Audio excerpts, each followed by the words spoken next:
After discussing so much about the introduction of coordinate geometry, yet few more facts are left to discuss.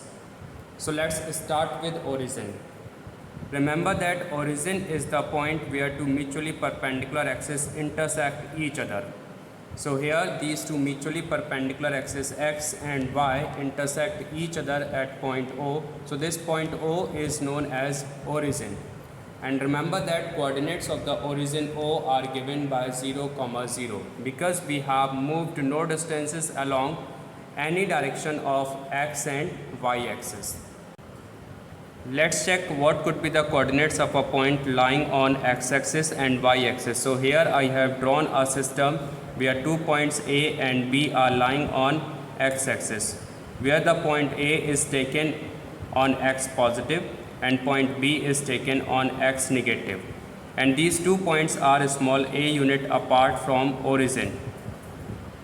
That's why the coordinates of point A and B are given by plus a, 0 and minus a, 0 respectively, where the ordinates are taken as 0 because no distances are covered along any directions of y-axis. That's why in general the coordinates of a point lying on x-axis are given by plus minus a, 0. Let's move on to the coordinates of a point lying on y-axis. So here I have drawn a system where 2 points A and B are taken on y-axis.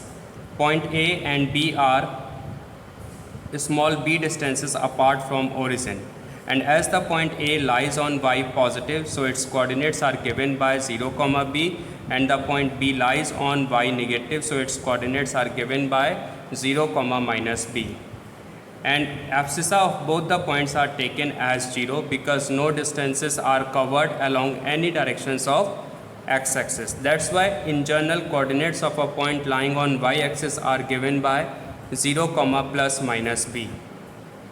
So all these basic ideas discussed so far in different videos based on introduction to the coordinate geometry has led to a new branch of mathematics known as coordinate geometry.